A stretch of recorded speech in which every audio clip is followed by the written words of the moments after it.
অঙ্গনে এই বিষয়টি সবচেয়ে বেশি আলোচিত এবং সেখানে সব মিডিয়াই কিন্তু এই খবরটিকে একেবারে বড় করে ছাপাই। বিশেষ করে আমরা দেখি যে বাংলাদেশের যে পত্রিকাগুলো রয়েছে, বাংলাদেশের গণমাধ্যম রয়েছে, সেখানেও কিন্তু এটিকে আলাদা করে জায়গা দেওয়া হয়েছে এবং পুরো বিশ্বের মানুষের কিন্তু আগ্রহ রয়েছে বিষয়টি নিয়ে যে আসলে বিষয়টি কোন দিকে যাচ্ছে সেটি নিয়ে। আমরা দেখছি যে দেশবন্ধ সংবাদ শিরোনাম করেছে, হুমকিতেও অটল ইরান, ইসরায়েলের সঙ্গে সংঘাত, ইসরায়েলের সোরেকা হাসপাতালে গতকাল ইরানি রকেট হামলা। আমরা দেখছি হাসপাতালের ধোঁয়া জ্বলছে এখনো পর্যন্ত। নিচের দিকে আমরা দেখছি ইসরায়েলের হামলায় বিধ্বস্ত ইরানের রাষ্ট্রীয় টেলিভিশন ভবন।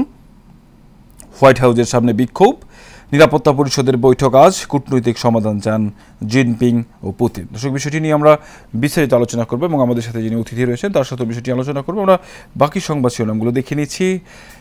আলী রিয়াজ বললেন, রাষ্ট্রপতি নির্বাচনের বিধান পরিবর্তনে সবাই একমত। আমরা দেখছিলাম দর্শক, জাতীয় ঐক্যমত্য কমিশনের সহসভাপতি অধ্যাপক আলী রিয়াজ তিনি কিন্তু গতকালকে বিষয়টি নিয়ে আলোচনা করেছেন এবং বিভিন্ন রাজনৈতিক দলের যে নেতা রয়েছে তারাও কিন্তু বৈঠক শেষে গতকালকে দ্বিতীয় দফার যে বৈঠক ছিল সেই তৃতীয় দিনের মতো দ্বিতীয় দফার যে বৈঠক, সেই বৈঠক শেষে কিন্তু রাজনৈতিক দলের যে নেতা রয়েছে তারা কিন্তু রাষ্ট্রপতি নির্বাচনের যে বিষয় রয়েছে এবং বিধান রয়েছে, ক্ষমতার যে বিষয়গুলো রয়েছে, প্রায় এ ব্যাপারে সবাই একমত রয়েছেন, সে বিষয়ে তিনি জানিয়েছেন। আমরা পাশে আরেকটি সংবাদ দেখছি, গুমের শিকার ব্যক্তিদের 4 ধরনের পরিণতি হয়েছিল। গুম সংক্রান্ত কমিশন অফ ইনকোয়ারির তথ্য।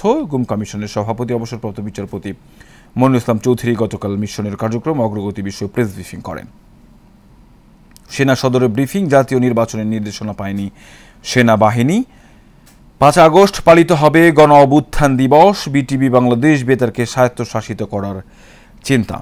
দর্শক, আমরা দেখছিলাম যে 5 আগস্টকে ছাত্র জনতার গণ অভ্যুত্থান দিবস হিসেবে পালন করা হবে এবং এদিন সরকারি ছুটি থাকবে। গতকালকে আমরা দেখছিলাম যে ফরেন সার্ভিস একাডেমিতে সাংস্কৃতিক বিষয়ক উপদেষ্টা মোস্তফা সরওয়ার ফারুকী তিনি কিন্তু বিষয়টি বলেছেন। আমরা দেখছিলাম এর আগে উপদেষ্টার সাথে বিভিন্ন মন্ত্রণালয়ের যারা উপদেষ্টা রয়েছে 9 জন উপদেষ্টার যে বৈঠক, সেই বৈঠকে কিন্তু এই বিষয়টি সিদ্ধান্ত হয়েছে। সেখানে আরেকটি বিষয় সিদ্ধান্ত হয়েছে, আমরা দেখছিলাম যে বিগত বছরগুলোতে যারা রাজনৈতিকভাবে টেলিভিশনগুলোর লাইসেন্স পেয়েছিলেন এবং সেটিগুলো আসলে কীভাবে চলছেন এবং ভবিষ্যতে যেই লাইসেন্সগুলো দেওয়া হবে টেলিভিশনের জন্য সেগুলোর আসলে কি নীতিমালা করা হবে সেই বিষয়ে কথা হয়েছে এবং সেগুলো পর্যালোচনা করবার জন্য একজন কমিটিও করা হয়েছে এবং একজনকে প্রধান করা হয়েছে, ডক্টর সি আর আবরারকে দায়িত্ব দেওয়া হয়েছে বিষয়গুলো দেখভাল করবার জন্য। আমরা দেখছিলাম সেই বিষয়গুলো জানিয়েছেন প্রেস সেক্রেটারি প্রধান উপদেষ্টা শফিকুল আলম, তিনি বিষয়গুলো জানিয়েছেন সংবাদ সম্মেলনের মাধ্যমে। নিচের দিকে আমরা দেখছি, খলিল ল্যান্ডাউ বৈঠক, ইউনূসের নেতৃত্বে আস্থা পুনর্ব্যক্ত ওয়াশিংটনের। দুর্নীতিতে শীর্ষে বিআরটিএ, দ্বিতীয় স্থানে পুলিশ। বিবিএস জরিপের তথ্য, সরকারি সেবা পেতে 32% গ্রাহককে ঘুষ দিতে হয়েছে। দুদকের জালে ঔষধ প্রশাসনের পরিচালক ইয়াহিয়ার পরিবার। আদালত অবমাননা, হাসিনার মামলায় অ্যামিকাস কিউরি নিযুক্ত। পোস্টার নয়, বিলবোর্ডে প্রচার করা যাবে টিভি ডায়ালগ। নির্বাচনী আচরণবিধির খসড়া চূড়ান্ত। দর্শক, আমরা দেখছিলাম দেশ রূপান্তরের প্রধান সংবাদ শিরোনামগুলো। দর্শক, আমরা অনুষ্ঠানের শুরুতেই যেমনটি বলছিলাম যে সমসাময়িক বিষয় নিয়ে কথা বলবার জন্য একজন অতিথি আমাদের সাথে যুক্ত থাকেন। আমরা দেখছিলাম আরও পত্রিকা যেগুলো আমার হাতে রয়েছে সেগুলো প্রায় একই ধরনের সংবাদ করেছে এবং প্রধান সংবাদ যেটিকে করা হয়েছে সেটি হলো ইরান এবং ইসরায়েলের মধ্যকার যে সংঘর্ষ, সেই সংঘর্ষের খবরগুলো আমরা দেখছিলাম এবং আমরা অনুষ্ঠানের শুরুতেই বলছিলাম যে সমসাময়িক বিষয় নিয়ে কথা বলবার জন্য আমাদের যে অতিথি যুক্ত থাকেন তিনি আমাদের সাথে যুক্ত হয়েছেন সাংবাদিক এবং উপস্থাপক হাবিবুর রহমান পলাশ। হাবিবুর রহমান পলাশ, শুনতে পাচ্ছেন আপনি আমাকে? ধন্যবাদ, শুনতে পাচ্ছি আপনাকে। আমরা দেখছিলাম দেশ রূপান্তরের শহর যে পত্রিকাগুলো আমার হাতে রয়েছে সেগুলোর মধ্যে আজকে প্রধান যে সংবাদ শিরোনাম করা হয়েছে সেটি ইরান এবং ইসরায়েলের মধ্যকার যে সংঘর্ষ। আমরা দেখছি এই সংঘর্ষ চলাকালীন অবস্থার মধ্যে ইসরায়েল কিন্তু পুরো বিশ্বের মানুষের কাছ থেকে এক ধরনের সমর্থন নেওয়ার চেষ্টা করছে, যেখানে তিনি বলবার চেষ্টা করছেন যে হাসপাতালে ইরান হামলা করেছে। কিন্তু এর আগে আমরা দেখেছিলাম ঠিক কয়েকদিন আগেই এবং লাগাতারভাবে ইসরায়েলি দখলদার বাহিনী কিন্তু ফিলিস্তিনি যে সাধারণ জনগণ রয়েছে তারা এমন কোনো স্থাপনা নেই যেখানে আসলে হামলা করেনি, যেখানে মানুষ খাবারের জন্য লাইনে দাঁড়িয়েছিল সেখানেও কিন্তু তারা হামলা করেছে এবং নির্বিচারে গুলি করে মানুষ হত্যা করেছে। কিন্তু এখন তিনি আসলে সবার পুরো বিশ্বের মানুষের এই মানবাধিকারের যে বিষয় সেই বিষয়গুলো সামনে এনেছেন এবং নতুন করে আমরা দেখছি আয়াতুল্লাহ খামেনিকে যে হত্যার ঘটনা সেটিও ঘটছে। অর্থাৎ সব কিছু মিলিয়ে এই যে যুদ্ধ পরিস্থিতি রয়েছে সেই যুদ্ধ পরিস্থিতি কি আরও অনেক দিন বেশি দীর্ঘায়িত হবে কিনা এবং সেটি যদি দীর্ঘায়িত হয় আরও যে দেশগুলো রয়েছে আর আশপাশে সেই দেশগুলো জড়িয়ে পড়বে কিনা। ইতিমধ্যে আমরা দেখেছি অনেক দেশ কিন্তু সহায়তার কথা বলছে। কি মনে হয় আপনার?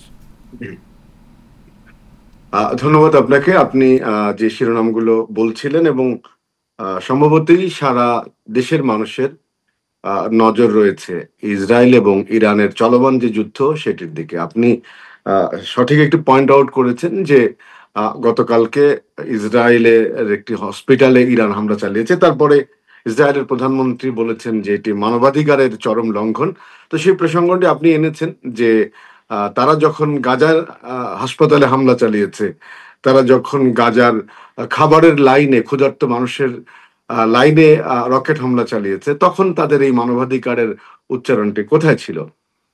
গোটা বিশ্বের সমর্থন যোগানোর চেষ্টা করছে না, তারা তাদের যে বন্ধু ভাবাপন্ন যারা ইসরায়েল নামক দখলদার রাষ্ট্রটিকে টিকিয়ে রাখতে চায় তাদের সমর্থন যোগানোর চেষ্টা করছেন। আমরা যদি একটু হিসাব করে বলি যে গত 13 তারিখে ইসরায়েল ইরানে হামলা করেছিল, তার মানে আজকে অষ্টম দিন আমরা বলতে পারি। এই অষ্টম দিনের আসলে অ্যাচিভমেন্টটা কি আছে? ডোনাল্ড ট্রাম্প, যুক্তরাষ্ট্রের যিনি প্রেসিডেন্ট, তিনি এই যুদ্ধের এক ধরনের ছায়া মুরব্বী হিসাবে কাজ করছিলেন। আজকে যখন অষ্টম দিন, তখন আমরা যদি গতকালকে ইরান যে হামলাগুলো করেছে আপনি লক্ষ্য করেছেন, তাদের হামলার যে ধরন এবং এই তাদের যে হামলাটাও একটা সৌন্দর্যের জায়গায় নিয়ে এসছেন। দখলদার ইসরায়েলের বিরুদ্ধে আপনি বলেছেন যে রিপোর্টে আছে যে ইসরায়েলেই বিক্ষোভ হচ্ছে। ইসরায়েল ইসরায়েলের লোকজন দাবি জানাচ্ছে ইরানের প্রতি যুদ্ধ থামানোর জন্য। ওয়াশিংটনে হোয়াইট হাউসের সামনে গতকালকে বিক্ষোভ হয়েছে। তো আমরা যেটা দেখেছি আন্তর্জাতিক সংবাদ মাধ্যম, ইরানের সংবাদ মাধ্যম থেকে, যে ইরান যে তারা 8 দিন যুদ্ধ চালিয়ে যাচ্ছে, এটি ইসরায়েলের কাছে একটি বিস্ময়কর বার্তা।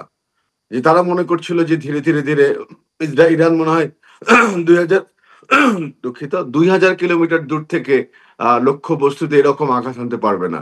কিন্তু ইসরায়েল তার যুদ্ধের নৈপুণ্য, যুদ্ধের কৌশল এবং যুদ্ধের যে একটা সৌন্দর্য আছে, যেটি তারা গতকালকে দেখিয়েছেন এবং সেটি মানুষের মধ্যে ব্যাপক সাড়া ফেলেছে। তাদের যে আকাশ প্রতিরক্ষা ব্যবস্থা, সেটিকেও ইসরায়েলের আকাশ প্রতিরক্ষা ব্যবস্থাকে ফাঁকি দিতে সক্ষম হয়েছে।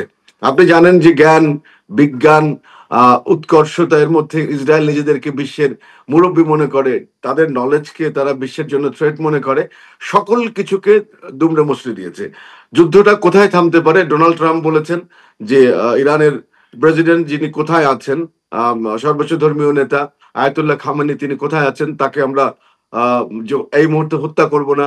ইসরায়েল তারা খুঁজছেন যে আয়াতুল্লাহ খামেনিকে যদি হত্যা করা যায় তাইলেই তারা কিন্তু যুদ্ধটা বন্ধ করে দিবে। কিন্তু এই যুদ্ধে যুক্তরাষ্ট্রের জড়িয়ে যাওয়ার যে সম্ভাবনা, যুক্তরাজ্যের জড়িয়ে যাওয়ার সম্ভাবনা, সেখানে কিছুটা হোঁচট খেয়েছে। আপনি দেখেছেন যে যুক্তরাষ্ট্র তাদের আরব বিশ্বের যে ঘাঁটিগুলো আছে সেখান থেকে তাদের যে যুদ্ধযান, তাদের যে অন্যান্য যে সরঞ্জামগুলো আছে সেগুলো সরিয়ে নিচ্ছেন। আমরা দেখেছি গতকালকে যুক্তরাজ্যের একটি আপনার যুদ্ধ জাহাজ তারা সরিয়ে নিচ্ছে। তার মানে এর মধ্যে চীনের প্রেসিডেন্ট শি জিনপিং এবং রাশিয়ার প্রেসিডেন্ট তারা কিন্তু কথা বলেছেন। তো এদিকে আবার রাশিয়া যে একটি পরাশক্তি, যুক্তরাষ্ট্র একটি পরাশক্তি, দুই প্রেসিডেন্ট আবার পরস্পরকে খোঁটা দিয়েও কথা বলছেন। সব মিলিয়ে যুদ্ধটা আসলে আজকে জানেন যে জাতিসংঘের নিরাপত্তা পরিষদ একটি বৈঠক আছে। সব মিলিয়ে কূটনৈতিক সমাধানের পথে হাঁটতে বাধ্য হবে ইসরায়েল, কারণ ইসরায়েল এবং ইসরায়েলের বন্ধু যারা আছেন তারা এরই মধ্যে বুঝতে সক্ষম হয়েছেন যে ইরানকে যেই রকম দুর্বল ভাবাপন্ন মনে করে তারা যুদ্ধ শুরু করেছিলেন, ইরান আসলে ওই রকম না। প্রতিহতের যুদ্ধে ইরান অনেকটা সফল হয়েছে এবং সেটি হয়তো তারা আরো দীর্ঘমেয়াদে চালিয়ে যেতে পারবে। এটি ইসরায়েল বুঝতে পেরেছে, ইসরায়েলের বন্ধুরা যারা তারা বুঝতে পেরেছে। সুতরাং কূটনৈতিক সমাধানের পথে খুব দ্রুতই যাবে বলে আমার মনে হচ্ছে। আসলে পুরো বিশ্বের আসলে কেউই চায় না যে আসলে এখন যুদ্ধ, পুরো বিশ্বে আসলে সবাই শান্তি চায়, কিন্তু বেশ কিছু কারণে, স্বার্থের কারণে বা অন্য যে কোনো কারণে, জাতিগত কারণে, ধর্মের কারণে, নানান কারণে সেই যুদ্ধগুলো বেঁধে যায়। তবে আমাদের সবারই প্রত্যাশা থাকবে সেই জায়গা থেকে আমরা সবাই আসলে টেবিলে বসে এই বিষয়গুলো সমাধান করবার জন্য, কারণ কারোই প্রাণহানি কারো কাম্য না। আমরা যদি দেশের বিষয়ে আলোচনা করি, সেটি হচ্ছে আমরা দেখছিলাম যে বাংলাদেশেও কিন্তু এখন সবচেয়ে যে বিষয়টি আলোচিত সেটি সেটি হচ্ছে যে নির্বাচন, এবং সেই নির্বাচনের আমরা দেখেছি ইতিমধ্যেই একটি বৈঠক লন্ডনে অনুষ্ঠিত হয়েছে। সেই লন্ডনের বৈঠকের পরে অনেক জায়গায় সেই বিষয়টি নিয়ে শিথিলতা কিছু জায়গায় তৈরি হয়েছে, কিন্তু একটি বিষয় দাঁড়িয়েছে, সেটি হচ্ছে আমরা দেখছি একটি জাতীয় ঐক্যমত্য কমিশন গঠন করা হয়েছে। সেখানে কিছু বিষয় নিয়ে রাজনৈতিক দলগুলোর মধ্যে এক ধরনের বিভেদ রয়েছে, এবং সেখানে সেই বিভেদের জায়গাগুলো থেকে চেষ্টা করা হচ্ছে যাতে সবাই একই জায়গায় একটি ঐক্যমত্যে পৌঁছায়। গতকালকে যে বিষয়গুলো নিয়ে আলোচনা হয়েছে সেই জায়গার মধ্যে সবাই ঐক্যমত্যে পৌঁছেছে, কিন্তু অনৈক্যের জায়গা ছিল সেখানে। গতকালকে জামায়াতে ইসলামের নায়েবে আমির যিনি রয়েছেন তিনি কিন্তু বলেছেন, গতকালকেও সেই বিষয়টি নিয়ে আলোচনা করেছেন যে আগে স্থানীয় নির্বাচন হবে, পরে সংসদ নির্বাচন হবে, এবং জামায়াত কিন্তু ওই জায়গার মধ্যে এখনও পর্যন্ত তাদের যেই মতামত রয়েছে সেটি কিন্তু তারা দিয়ে যাচ্ছেন। সেই জায়গা থেকে যদি এই যে ঐক্যমত্যে পৌঁছানোর যেই লক্ষ্য, সেই ঐক্যমত্য পৌঁছাতে আসলে না পারা, এবং জুলাইয়ের মধ্যে তারা বলছে যে সনদ তৈরি করতে পারবে, যদি আসলে জুলাইয়ের মধ্যে সনদ তৈরি করতে না পারে, কারণ আমরা দেখছিলাম যে আলোচনার জন্য যেই বিষয়গুলো নির্ধারণ করা হয় সেই বিষয়গুলো কিন্তু সেই দিনে সমাধান হয় না এবং পরবর্তী দিনে টানা হয়। গতকালকে যে বিষয়টি নিয়ে আলোচনা হয়েছিল সেটি গত পরশু দিনের আলোচনা ছিল। সেই দিক থেকে যদি এই জুলাই সনদ তৈরি করতে দেরি হয়, তাহলে নির্বাচনের জন্য যেই ঘোষণা দেওয়া হয়েছিল, প্রধান উপদেষ্টা যে ডেডলাইন বলছিলেন, এবং আমরা দেখছিলাম লন্ডনে থেকে আসার পরে ফেব্রুয়ারি থেকে যে নির্বাচন নিয়ে আলোচনা হচ্ছিল, সেটি আসলে সেই সময়ের মধ্যে নির্বাচন হওয়া সম্ভব কিনা, এবং রাজনৈতিক দলগুলোর সেটি নিয়ে যেই ইচ্ছা সদিচ্ছা আমরা দেখছিলাম অনেকেই চাচ্ছেন যে ওই সময়ের মধ্যে নির্বাচন হবে, সেটি হওয়া কতটুকু সম্ভব বলে মনে হয় আপনার? অনেক বড় একটি প্রসঙ্গ আপনি টেনেছেন। আমি বড় প্রসঙ্গটাকে একটু ছোট করে আপনার সামনে উপস্থাপন করতে চাই আপনার দর্শকদের জন্য। আপনি নির্বাচন নিয়ে অনেক জল খোলা হয়েছে এরই মধ্যেই। আপনি একটু আগে বলেছেন যে কোন রাজনৈতিক দল জাতীয় নির্বাচনের আগে স্থানীয় সরকার নির্বাচন চায়।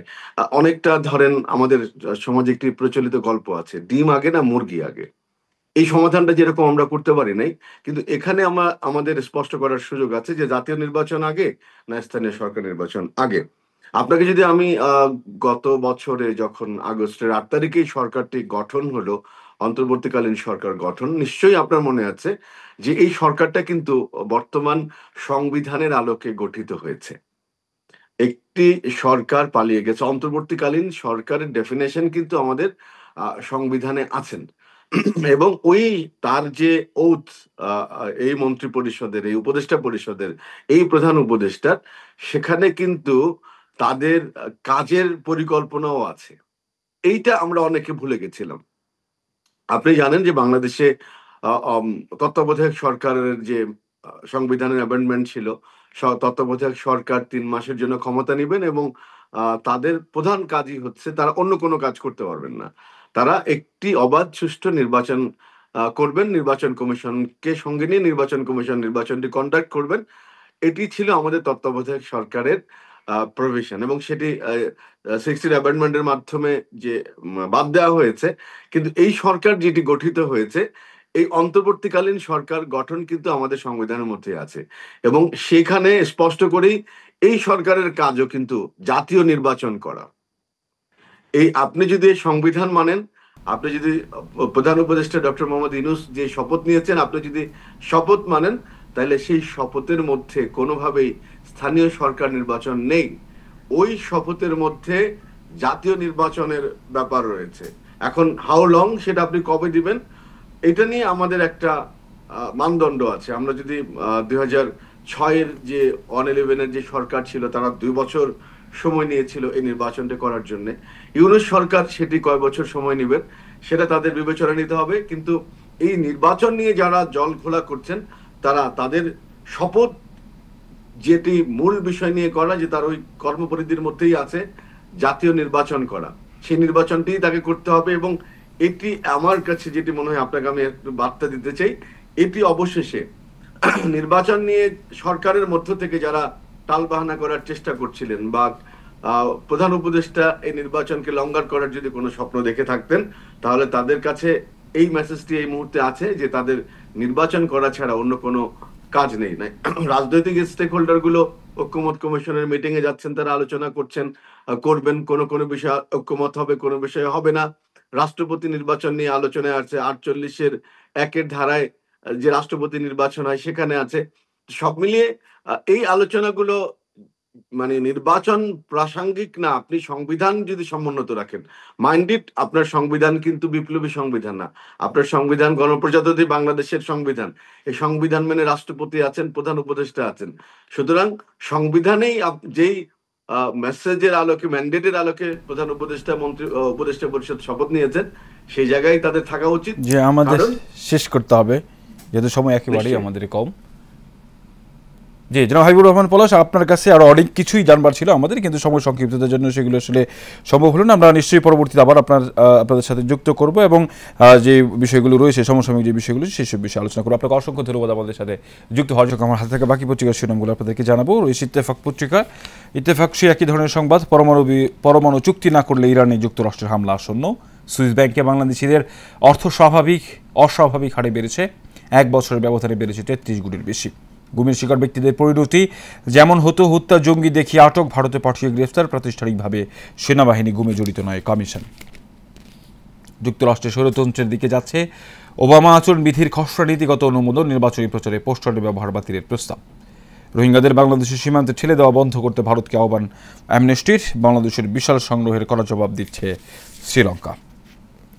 এবার জানাবো যুগান্তর পত্রিকার সংবাদ শিরোনামে একই সংবাদ, সম্ভাব্য যুদ্ধের জন্য প্রস্তুতি নিচ্ছে তুরস্ক, ধীরে ধীরে ইরানের বড় হামলা।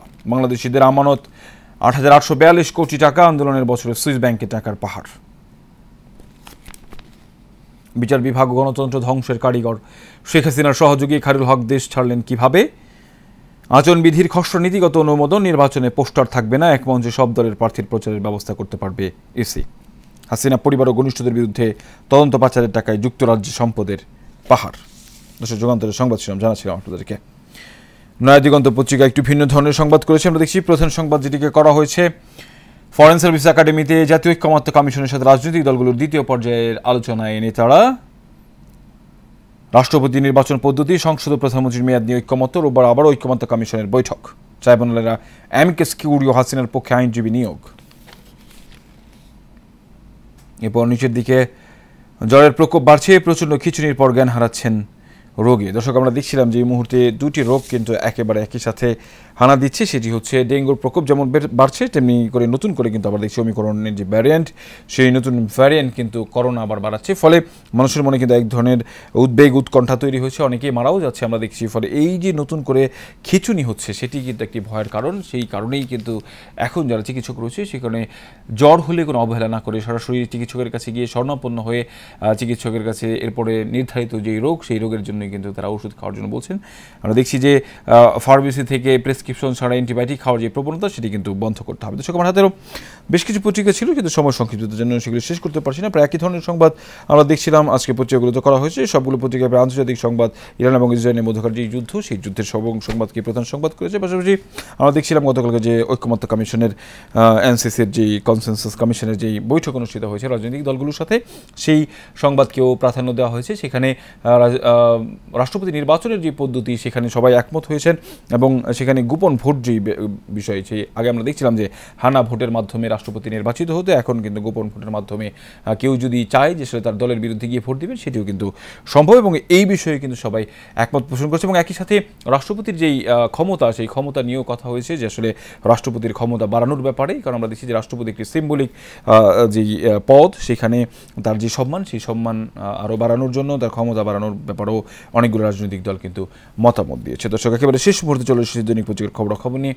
এশিয়ান টেলিভিশনের নিয়মিত আয়োজন এশিয়ান সংবাদ অনুষ্ঠানে আগামীকালকে দেখা হবে একই জায়গায় একই অনুষ্ঠানে।